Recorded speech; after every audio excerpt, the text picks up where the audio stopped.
Meus irmãos, a paz do Senhor, podeis tomar os vossos assentos, localize na vossa Bíblia, o livro dos Salmos, capítulo de número 42, Salmos 42, verso de número 2, aleluia, graças a Deus. Salmos 42, verso 2. Quantos acharam, pode dizer amém? Amém. Tenho sede. Amém? Glória a Deus. O hino da harpa cristã 192, muito conhecido. Eu costumo dizer, quando canto esse hino, que é para os mais novos e para os mais velhos. Para os mais novos aprender e os mais velhos se lembrarem.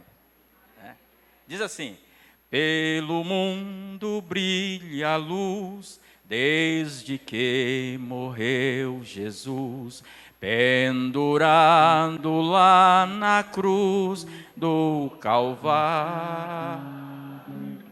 Os pecados carregou e de culpa nos livrou, com o sangue que emanou no Calvário. Pelo sangue somos redimidos, sim, pelo sangue carmesim, pelo sangue,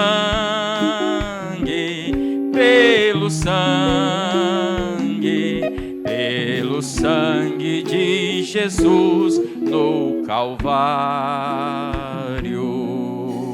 Aleluia. Você sabe qual a razão de estarmos aqui esta noite, irmãos? Porque estamos nessa noite memorável. Sabe a razão porque dos irmãos que desceram as águas nesta manhã? É isso aí. Esta é a razão, pelo sangue de Jesus. Por causa do sangue de Jesus. Sabe por que nós temos a esperança de que daqui a pouco nós estaremos com o Senhor em glória, onde não terá mais nenhum problema? Por causa do sangue de Jesus. Meus irmãos, eu queria fazer uma pergunta, algumas perguntas para vocês. Não é para você me responder, mas para você refletir. Você refletir com você mesmo. Por que você é crente? Você já parou para refletir sobre isso? Em algum momento da sua vida você já parou e disse: espera aí, para tudo, eu preciso pensar por que eu sou crente. Você já parou para pensar isso? Meus irmãos, é bem verdade, todos nós temos sonhos e projetos, alguns desejos na nossa vida que gostaríamos de concretizá-los antes que Jesus volte. Não é verdade? Todos. Um de uma maneira, um de outra, de uma área, outro em outra. Permita-me perguntar. Se você soubesse que haveria pelo menos a possibilidade de eles não se concretizarem, você continuaria sendo crente? De alguma forma a sua relação com Deus seria abalada ou continuaria tudo em cima? Todos nós, irmãos, todos nós, temos alguma coisa que nos toca profundamente, que nós amamos terrivelmente e nem de longe gostaríamos de imaginar a possibilidade de perdê-lo. E se porventura você soubesse que haveria pelo menos a possibilidade de você perder aquilo que você mais deseja nessa terra, isso de alguma forma comprometeria a sua relação com Deus? Abalaria a sua relação com Deus? Você já parou para pensar nisso? Já parou para refletir isso? Em que pé está a nossa relação com Deus? Que tipo de crente sou eu? Aonde está fundamentada a minha fé? Que tipo de relação é a que eu tenho tido com Deus? No meu caso em particular, desde a minha infância. Que tipo de crente sou eu? Como é que eu olho para Jesus dentro dessa relação que eu decidi traçar com Ele. Quem Ele é para mim. Você sabe que isso é uma necessidade que nós temos de refletir. Até Jesus sentiu essa necessidade. Ele que é o alvo da nossa adoração, do nosso louvor e da nossa vida. Em determinado momento do seu ministério terreno, Jesus disse: tranca tudo, não atende mais ninguém, baixa as portas, só eu e vocês. Quem é que estão dizendo lá fora que é o Filho do Homem? E aí começou, uns dizem que o Senhor é profeta esse, profeta aquele, profeta aquele. E vocês? Quem dizem que eu sou? Quem eu sou para você? O que eu represento para você? Irmãos, nós precisamos refletir seriamente sobre isso. Porque dependendo do tipo de visão que nós temos acerca de Jesus dentro desse relacionamento, pode ser que esteja tudo pelo avesso. Um equívoco. Há pessoas que olham para Jesus como se ele fosse um garçom, que tem que servi-lo. Muitos de nós temos a experiência no seio da igreja de pessoas que vieram para a fé cristã por conta dos milagres que Jesus fez, de grandes obras que Jesus fez. E é maravilhoso perceber isso, como Deus faz, como Deus é totalmente poderoso em nossas vidas. Mas deixa eu te dizer uma coisa, os milagres, eles podem, e na maioria das vezes o serão, um mecanismo para nos atrair à presença de Deus. Agora, a manutenção da relação não pode ser um milagre. Porque se nós quisermos fazer do milagre, da providência de Deus, do agir de Deus em nos suprir toda e qualquer necessidade, como grande sustentáculo da nossa relação com Ele, a gente vai ter problema. Ainda esta tarde eu estava elaborando, corrigindo a nossa terceira lição, que começa a partir da próxima semana, falando sobre o amor de Deus. E eu fiquei, como diz o apóstolo Paulo, extremamente constrangido, morto de vergonha, dentro dessa relação. Como é que é a nossa ideia de amor? Por que nós amamos? E muitas vezes nós dimensionamos isso para Deus. Às vezes a gente pensa, olha, Deus me ama porque afinal de contas eu sou um cara bacana, né? Sou gente boa. A gente escuta isso toda hora. Essa semana mesmo a minha esposa estava ali meio que indignada ouvindo isso de uma senhora, né? Ela disse, jamais Deus me daria permitiria qualquer coisa ruim na minha vida, porque eu sou gente boa. Mas quando a gente olha para as Escrituras, sobre o amor de Deus, Ele vai dizer assim, você é um miserável, você não vale nada, você é pecador, você merecia o inferno, mas tem um detalhe, eu te amo. Não é porque você é bonito, porque você é bom. O amor não depende de você, depende dEle. E nós estamos aqui por causa do grande amor dEle, então Ele não deve mais nada. Mas muitas vezes nós entramos nessa relação como se houvesse uma dívida de Deus.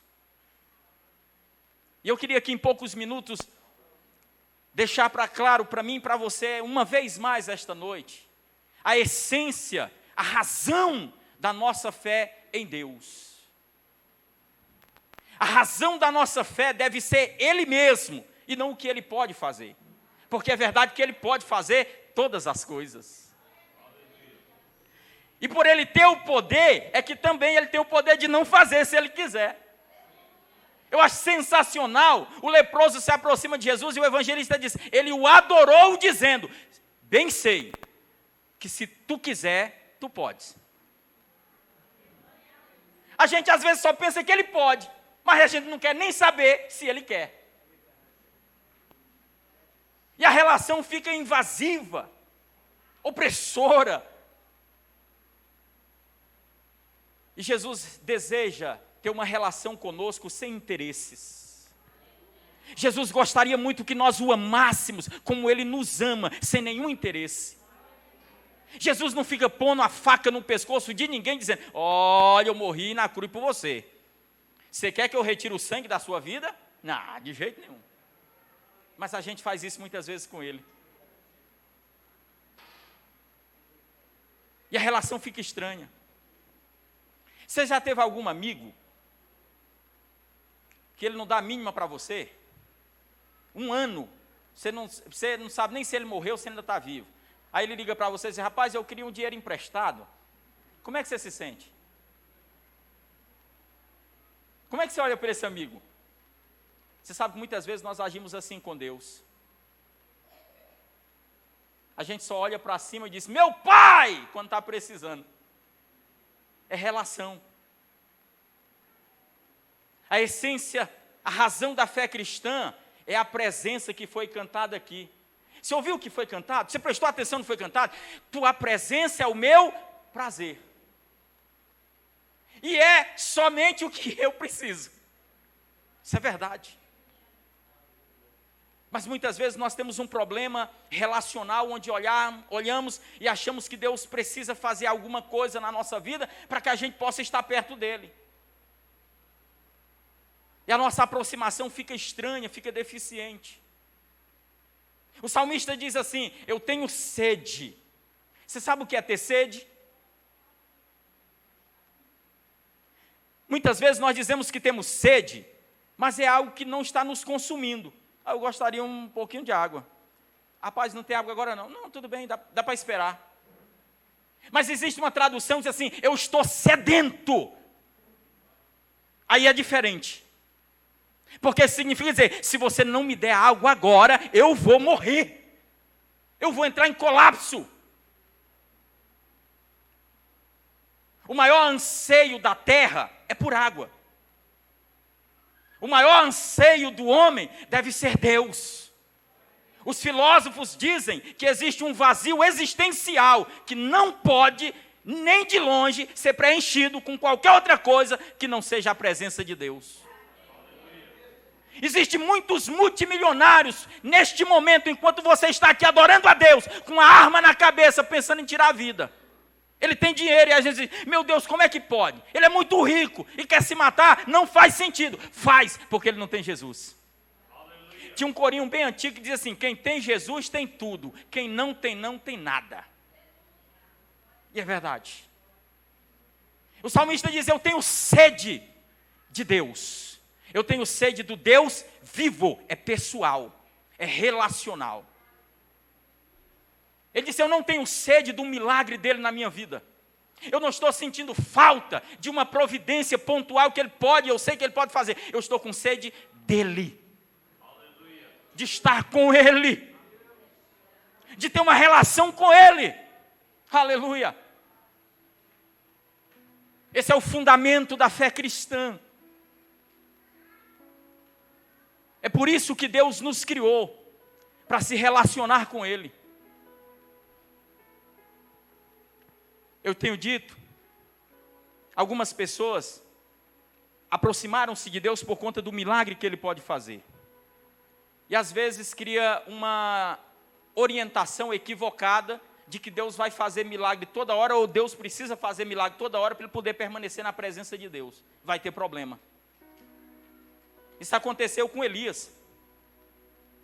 Deus mandou fogo do céu lá no Carmelo, o Elias achou que ia ter fogo todo dia. Quando Deus falou bem suave, o Elias não entendeu. Disse: não, Deus só manda fogo do céu. Nós precisamos tecer uma relação com Deus, onde não é o milagre que Ele pode fazer, não é a providência que Ele pode fazer na nossa vida, que define essa relação, mas é Ele mesmo que define essa relação conosco. Não se choca, não, pelo amor de Deus. Se escandaliza comigo, não. Muitos crentes vão partir para a eternidade sem ter muitos sonhos realizados.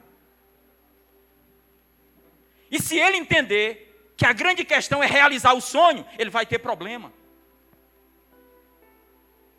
Ele vai ter problema. Muito daquilo que a gente deseja não será concretizado aqui. E isso não pode abalar a nossa fé e a nossa relação com Deus. Porque a nossa relação não pode estar no que Ele pode fazer, mas na sua própria pessoa, em quem Ele é.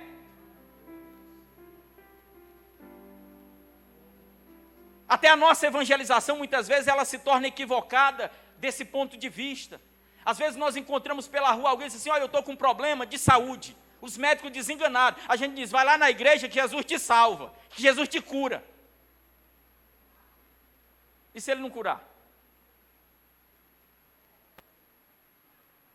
A gente apresenta Jesus como se fosse um balcão de uma recepção pública. No capítulo 6 de João, o texto vai dizer que algumas pessoas que participaram do milagre da multiplicação se fartaram no dia seguinte, bem cedo, antes do sol subir. Eles estão procurando Jesus lá na beira da praia, está lá no texto. E pense num povo empenhado em se aproximar de Jesus, mais do que eu e você.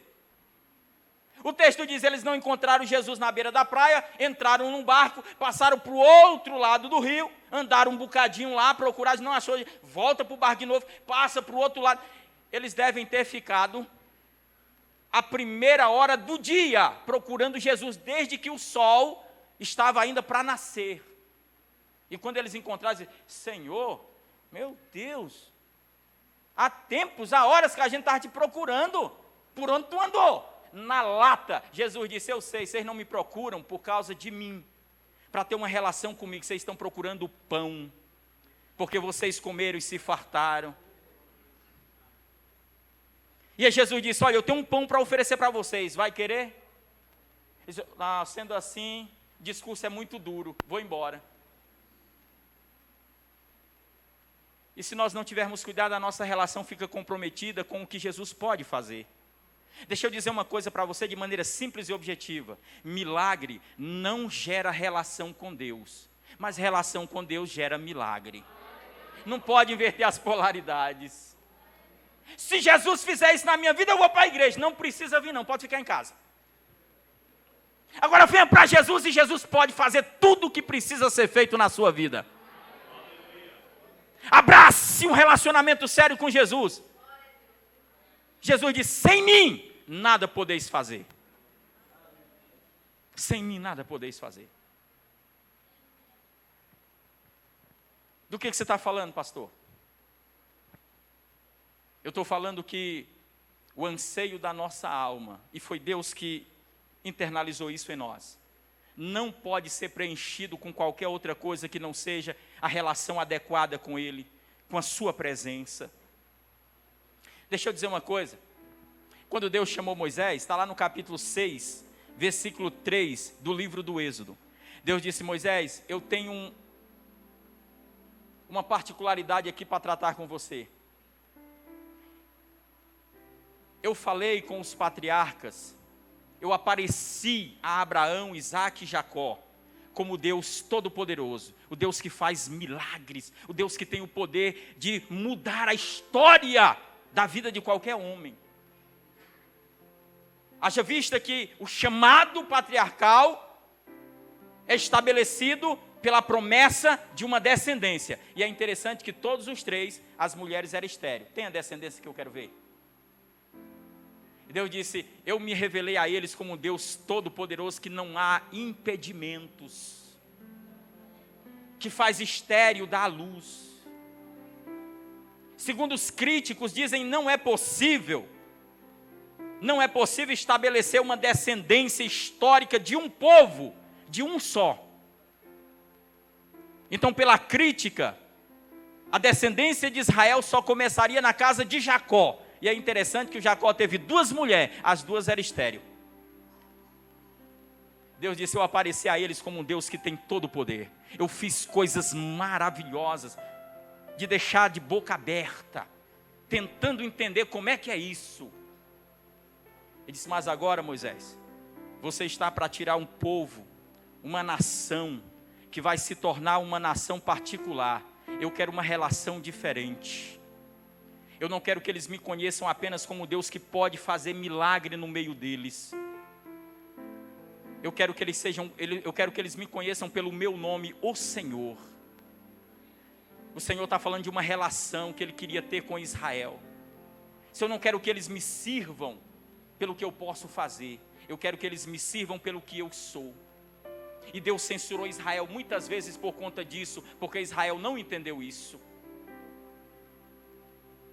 Este Moisés, a quem Deus chamou, pôde contemplar os maiores milagres de camarote, que ninguém depois dele jamais teve a oportunidade de presenciar. Começa no seu nascimento. Quando Moisés nasceu, havia um decreto do faraó dizendo: todo menino hebreu tem que morrer. Deus disse: toma um aí para você criar. Só de deboche, só de afronta. O faraó disse: vai morrer. Deus disse: cria aí para mim, por favor. Deus disse: Moisés, desce ao Egito. Eu quero tirar o meu povo de lá para me servir. E você vai ser o canal humano para fazer esta retirada. Eu fico imaginando que o Moisés deva ter algumas noites, irmão, dado risada à toa, lá na cabana dele, sozinho. Você lembra daquela cena das cobras? Eu imagino que o Moisés deve ter dado risada tanto. E se sou eu, meu irmão, ia fazer igual Elias no Monte Carmelo, ia cair no deboche. Ia zombar dos sábios do faraó. Quando Moisés joga lá o cajado e se transforma em cobra, o faraó dá uma risadinha e diz assim: ah, só isso? Vai lá, meu filho, mostra para ele como é que se faz. O cara vai jogar cobra. Aí a cobra do Moisés engole a cobra do sábio do faraó, e daqui a pouco vem para a mão dele e vira uma vara. Diz: faça isso que eu quero ver. E o Moisés está assistindo isso de perto, ao vivo e a cores. Eu imagino que quando ele voltava para a casa dele, meu irmão devia dar tanta risada. Como é que foi aquilo ali, rapaz? Porque o milagre de Deus produz isso na nossa vida. Deus disse: Moisés, prepara para tirar o povo. Esta noite, capítulo 12 do Êxodo, esta noite vai sair toda a potestade de Israel do Egito. É hoje, essa noite. Diga o povo para estar preparado. E tem uma coisa, deixa eu dizer uma notícia, Moisés. Antes deles saírem, os egípcios têm que pagar a rescisão de trabalho, escravo que ele passou esse tempo todo.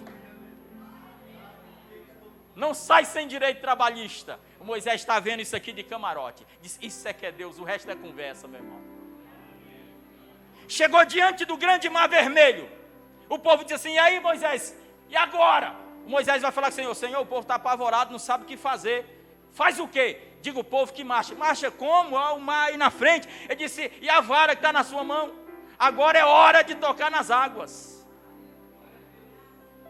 Meu irmão, você imagina o frescor que o Moisés deve ter sentido quando aquelas ondas começou a levantar como grandes barreiras. Experiência que ninguém mais teve, meu irmão. E eu fico na minha mente vagante, imaginando que enquanto eles iam passando a pé enxuto, alguém ia passando a mãozinha na água para sentir se era de verdade. E será que é de verdade, meu irmão? Passaram, o mar se fechou, todo mundo disse: vai morrer todo mundo no meio do deserto. Vai fazer o quê? O ser humano que vem da terra, Gênesis 2:7. A água é 70%, a terra, o planeta Terra, 70% água. A mesma composição humana, 70% água. No meio do deserto, vai derreter todo mundo. Deus mandou instalar um ar-condicionado gigante no meio do deserto. Na viração da madrugada, podia amanhecer, a temperatura vira, uma coisa louca. Deus disse: muda o botãozinho aí do ar-condicionado e faz o negócio aquecer, pelo amor de Deus. O Moisés está vendo isso de perto. Você, numa igreja cheia como está aqui, pastor Eduardo está dirigindo o culto, ele vai dar assim um assunto para alguém, não precisa ninguém saber, é só com o outro aqui. Ele vai dizer: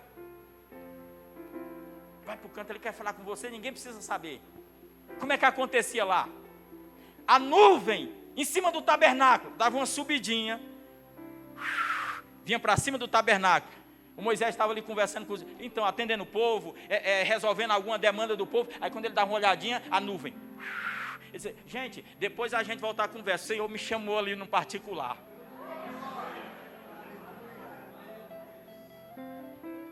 Deus disse: Moisés, diga para o povo que na hora que for para partir a caravana, olha para a tenda. Quando a nuvem levantar, pode desamarrar as barracas, é hora de partir. Você imagina que coisa? Deus... Era como se Deus desse um assovio. Ei, rapaziada, desmonta tudo, vamos embora. Aí estão lá andando no meio do deserto. com as barracas nos animais. Aí a nuvem diz assim, é aqui, pode acampar todo mundo. E eu sendo guiado pela nuvem, Moisés está acompanhando de perto. Mas teve um momento, capítulo 33 do Êxodo. Moisés disse, Senhor, se é verdade que tens achado graça na minha vida, eu quero conhecer os teus caminhos. Eu não entendi nada. E até agora foi o quê? Disse, não, eu vivi de sobrenatural, de milagre, eu quero te conhecer. E deixa eu te dizer uma coisa já de antemão, Senhor. Se a sua presença não for conosco, nem nos faça sair daqui, Senhor. Eu não preciso mais de mar se abrindo, eu preciso do Senhor. Eu não preciso mais comer pão caído do céu. Eu posso plantar, só não posso viver sem a tua presença, Senhor. Eu não preciso comer codornizes. Eu posso caçar, só não posso viver sem a sua presença. Por favor, Senhor, nem nos faça sair daqui se a tua presença não for conosco.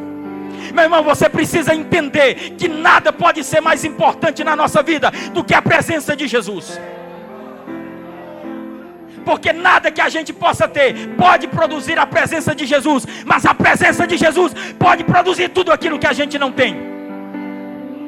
A razão da nossa fé não é o que Jesus pode nos dar, quem Ele é, o que Ele já fez, o que Ele já entregou por nós. Nós não podemos mudar essa razão. A relação com Deus não pode ser um negócio. O apóstolo Paulo diz, nós o amamos porque Ele amou primeiro, nós precisamos amá-lo. Não podemos ter uma relação de interesses.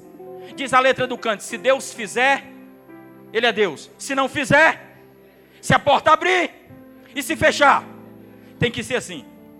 Topas? Quando todo mundo está dando linha, diz assim, esse discurso é muito duro, eu queria era pão. Jesus olha para os discípulos e diz, quer ir também? Fica à vontade, aproveita para não ir só. O Pedrão sacou dali, a quem iremos? Não é para onde. Não é geográfico, não é para onde. Não é geografia, não é terreno. É para quem? É pessoal, é relacional. Só tu tens palavras de vida eterna.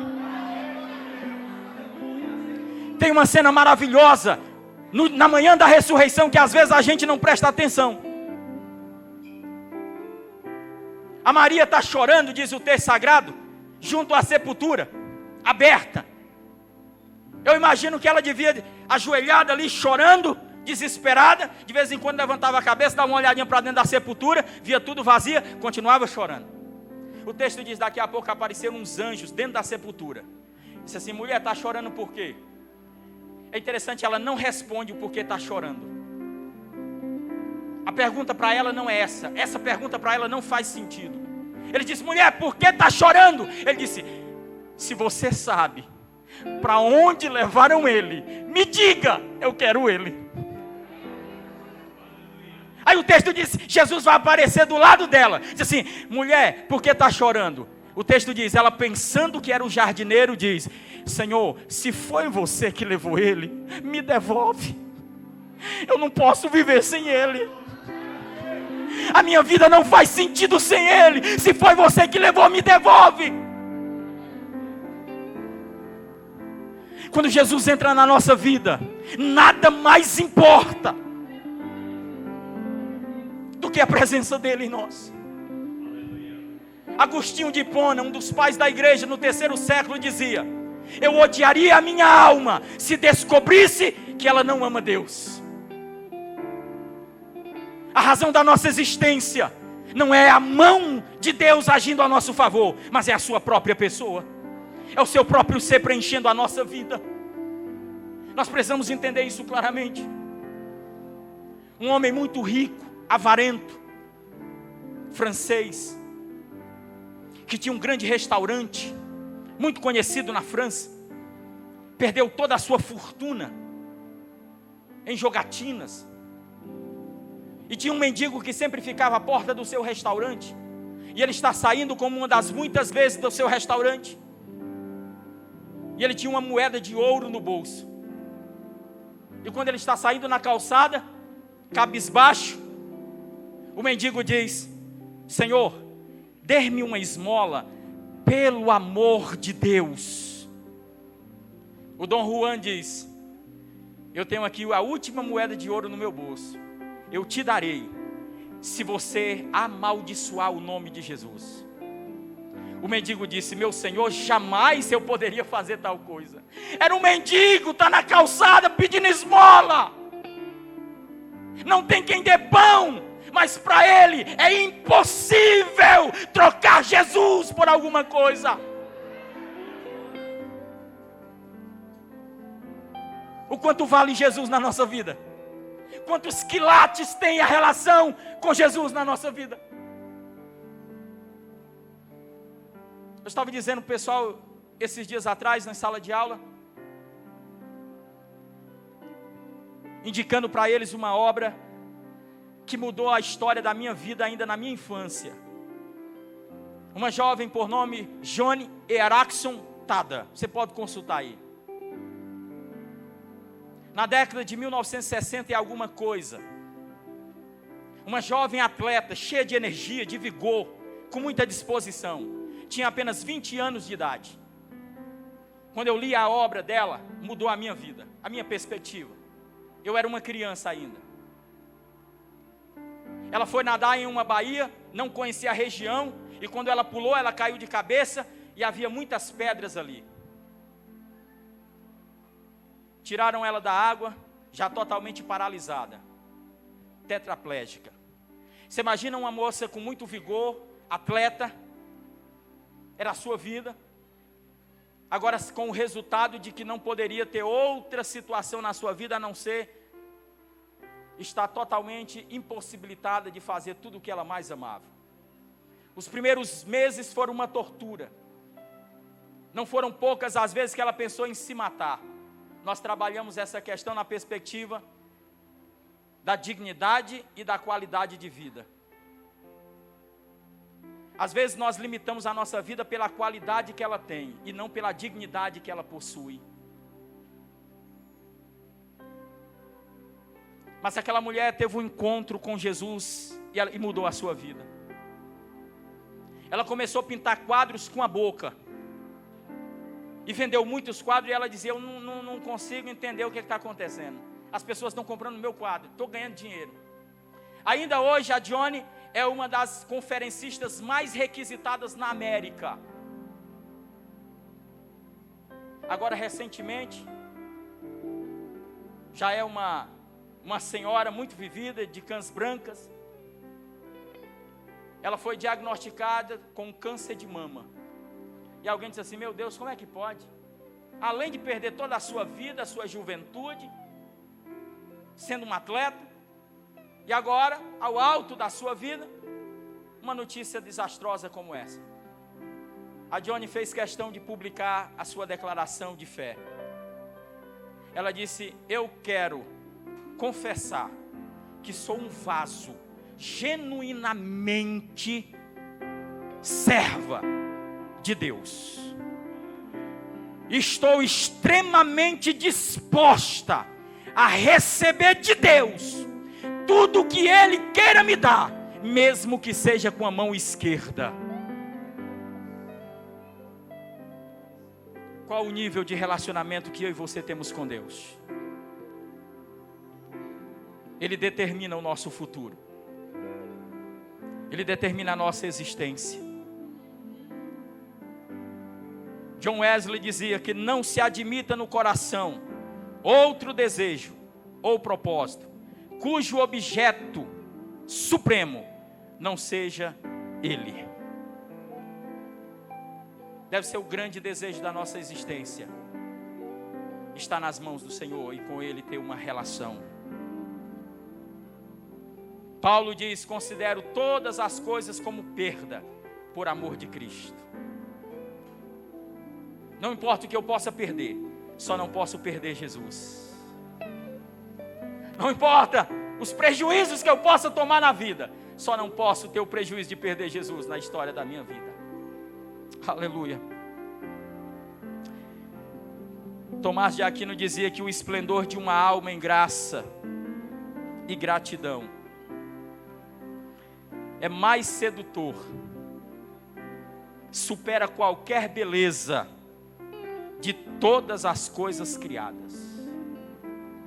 Nada pode ser mais impactante para Deus do que uma vida que entende a importância que Ele tem, quem Ele é. Que a razão da nossa fé não seja aquilo que compulsoriamente nós queremos e que é um desejo apenas pessoal nosso de realizar, mas que a nossa relação com Deus seja determinada pela sua própria pessoa, o sentido que tem Ele na nossa vida. O meu desejo, a minha oração é que aquilo que o Espírito do Senhor possa trazer muita clareza ao seu entendimento do que Ele quis falar ao seu coração esta noite. Que Deus vos abençoe.